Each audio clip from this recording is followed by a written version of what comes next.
Magic leading by 6. Harper is out there with Pippen. Then it's Dennis Rodman. Then it's Tony Kukoc. And it's Longley in at the 5 down low. So that's the 5 in the game for Chicago. It's Anderson with the drive. It's blocked. In transition, here come the Bulls. Here's Rodman, and the shot counts. He's fouled, and it's a chance for a 3-point play. That's a terrific sequence at both ends of the floor. They block the shot and recover it for the fast break finish. And some stats here, guys. The scoring breakdown for the Magic. Well, I got to say, one thing that stuck out all game is the consistent penetration they've got. And also, their mid-range game has been impressive. A tough shot to rely upon, but they really had it going tonight. And here's Anderson for 3. Anderson can't get that one to fall. Bulls trail by 3. Rodman kicks to Pippen. Hardaway with the steal. And even 3-on-3 break. The floater. It's rebounded by Harper.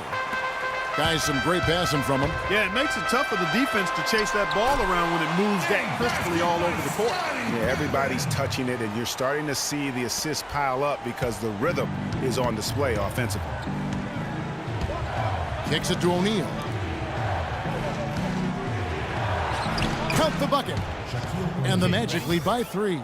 Not a lot of resistance on the inside, and they're taking full advantage. Greg, the play in the paint has gone almost entirely all their way. To the inside, stolen by O'Neal. Hardaway passes to Roy. That's good. And now a 5-point Magic lead. They're getting on a roll inside. Their last 3 field goals have come from inside the paint area.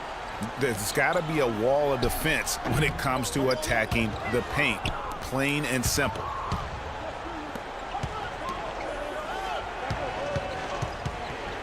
Here's Hardaway.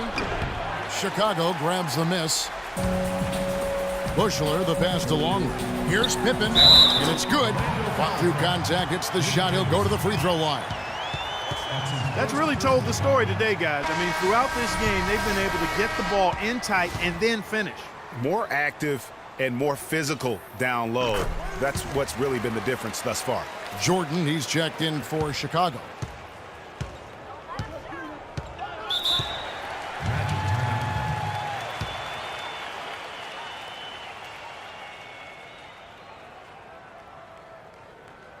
Now a timeout called by Orlando. You know what? I think he thinks he can make a few improvements to how things are going on right now. Yeah, and you know, coaches always are looking for ways to tweak things and change it up a little bit, no matter what the situation is. That's what coaches do. And now Doris Burke has an update from the sidelines. Well, over that break, I listened in on what head coach for the Magic was getting across in the huddle. As this game enters winning time, and it really could go either way, he wanted the chance to check in, make sure they're all on the same page, and sticking to the game plan to close it out. Kevin? Thanks, Doris. And Shaq with the slam. He is an automatic finisher when he gets into that area. You know, he picks the simple one-handed stuff to get the 2 points. Yeah, and in a close game, though, guys, those could be really important points. The 8-footer pulled the shot a little left, but the bounce goes his way. And the Magic lead by 4. Man, have they been effective at getting the ball inside. I tell you, we're taking a look at some real deficiencies defensively. I mean, they've given up 5 straight good looks in the paint. And good on the basket. Book it. That's now 26 points for Michael Jordan. The defense got butterflies the second that shot went up because they know he typically delivers in the clutch.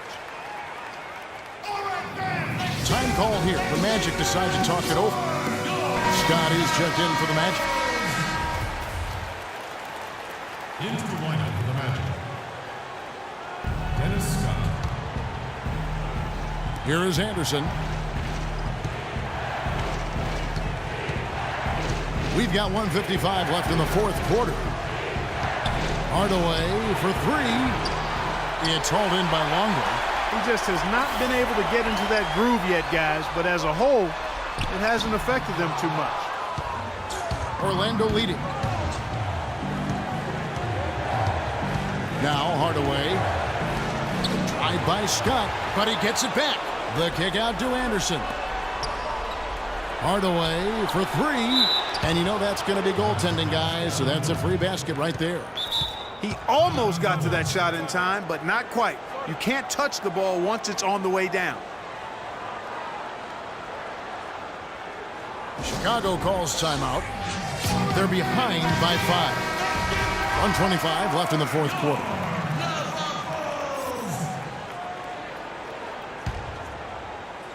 Fourth quarter of play, and over 3.5 minutes have gone by. Pippen with the bucket. Key buckets, and we know he delivers down the stretch.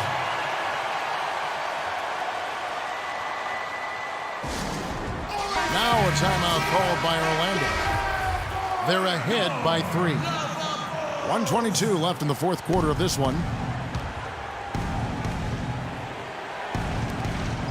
1:22 left in the game. Scott dishes to Hardaway. Back to Scott. Some solid defense from Pippen. I'm a fan of anybody who defends that way. I mean, they weren't about to open the door and just allow him to cruise in for a layup. And the deeper we get into this game, it seems like the more the offenses are in rhythm. Without question, I mean, both of these teams are firing on full broadband bandwidth. I mean, full throttle ahead. Those are huge points. Beyond huge, partner. I mean, they needed that bucket desperately. Not really sure what he was thinking about on that shot. That is not high IQ basketball. Not at all. I mean, he shouldn't even have considered taking that shot. Just a poor choice there. Shot from 16. It's in! And what a sensational bucket to bring them within 1. Guys, they're not going to be in any rush on this possession. Not with the lead. I mean, now's the time to use the clock to your advantage. Take your time. Milk the clock a little bit.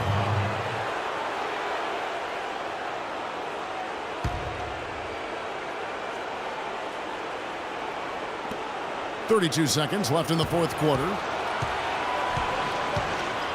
Hardaway kicks to Anderson. O'Neal passes to Anderson. Just 5 to shoot. Magic moving the ball around.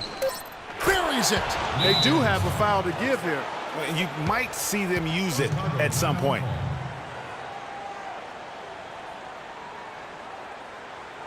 Time called here. The Bulls decide to talk it over. They're down by 3. 16 seconds left in the fourth quarter. Guys, your thoughts? And there's still time left, so they don't necessarily have to go for the 3. A quick, easy bucket inside will do. Well, I think the clock's a little short here for that. I mean, I'm not quite sold on the quick 2. I think they've got to look for a quality 3 to try to tie this thing up based on where the clock is right now. Gets the first, and that will put them up by 2.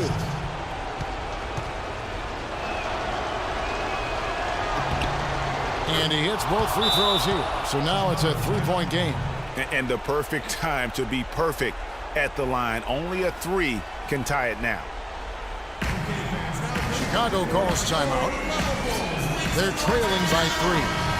There's 14 seconds left in the game. Guys, what's your take? And there's still time left, so they don't necessarily have to go for the 3. A quick, easy bucket inside will do. Well, I think the clock's a little short here for that. I mean, I'm not quite sold on the quick 2. I think they've got to look for a quality 3 to try to tie this thing up based on where the clock is right now. That's right. No other option but to foul and hope for some misses. Yeah, they have to extend the game. I mean, plain and simple. Use every second you can on the clock here. And so both free throws are good. And it's a 5-point game. No mistakes there. I think you can close the book on this one, guys. It's done. Puts up a 3. No good. And so it's Orlando winning this one. They seem to relish their role as the bad guy here tonight. You know, Kevin, I sense that as well. I mean, they really did feed off all of that negative energy this crowd was directing at them. I mean, they turned it around and used it as